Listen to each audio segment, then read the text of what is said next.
Well, big news in the fight against the coronavirus. We could learn as early as today if the FDA will authorize mix and match vaccine booster shots. Meanwhile, the number of vaccinated Americans is slowly increasing. 66% of the population has received at least one vaccine dose, 57% fully vaccinated, but only 6% have received a booster shot. Sadly, more than 724,000 people have died from the virus or its complications. That includes former Secretary of State Colin Powell, who of course died Monday from COVID-related complications after a breakthrough case. The 84-year-old also had blood cancer and Parkinson's disease.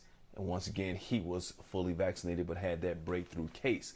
Dr. Corey Hébert, our chief medical editor, joins us now to discuss how the vicious virus affects those who are immunocompromised and what this means for communities of color. Good morning. Always good to see you, Dr. Hébert. We were talking about it in the last break, Sharon and I. What do you think when you hear people, some of the anti-vaxxers, want to use people like Colin Powell's death as an excuse not to get vaccinated because he was fully vaccinated? I have to go back to the academic slang where we say, I wish a player would. I wish somebody would come to me with that yickety yak at this point. Colin Powell was an elder statesman. I met Colin Powell on multiple occasions. He was a gentle man, but he was a man of intention. And when you are a man of intention, you do what you need to do to protect yourself and you protect others. And that is honor. And Colin Powell was honorable. So if you try to put anything on that man except the fact that he knew that he had multiple myeloma, which is a very, very aggressive cancer, bone and blood. He had Parkinson's disease, which is also a neurological degenerative disease.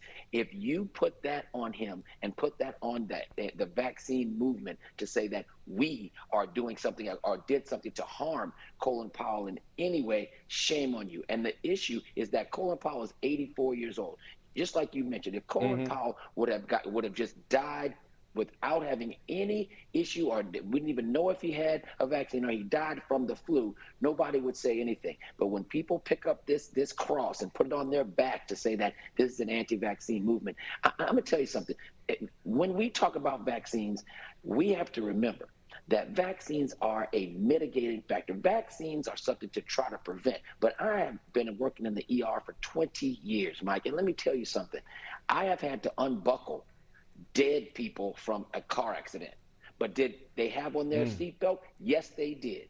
But guess what? They did everything they could up until the minute they died to protect themselves the best way they could, right? And that's what this is. Vaccine is like a seatbelt. You can still get the virus even if you've gotten the vaccine, and that's why we want you to wash up, mask up, separate, and vaccinate. I have coined the term, and we're going to use it until it's over, because if you do those things and get your vaccine, that's all you can do and try to protect you and your family, Mike. Yeah.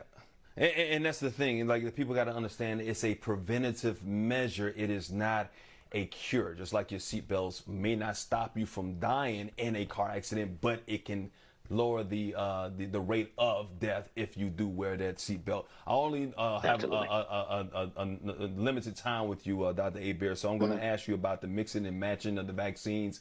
How do you think that's going to affect the efficacy?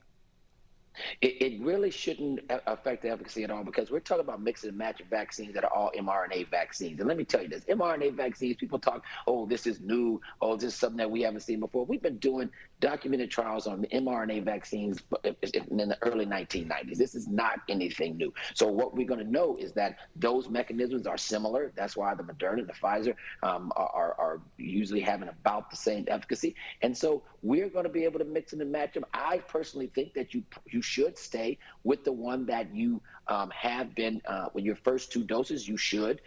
If you cannot, then bring something else to the mix so you can get your protection. But, you know, people are going to always say stuff. I mean, I just published an article in the New England Journal of Medicine, and I had a dude come to me confronting me about the article, didn't know I wrote it. I was like, hey, man, look at the author who wrote that. That's me. So don't come to me with all that. So anybody's going to tell you that you cannot mix and match, you say, look, man, life is about mixing and matching at this point. But honestly, the mRNA vaccines, they are going to be mixing and they're going to be matching. But I want us, because I care about everybody, but this is Black News Channel. And my job is to make sure Black people get the news that they need and the medical information that they need. And that's why I say I want you to stick with the one that you had. But if you cannot find it or it becomes an impediment in any way, go ahead and get the other mRNA vaccine, and you should be fine. Yeah. Yeah, it is affecting us at a disproportionate rate, just like a lot of the medical conditions in this country.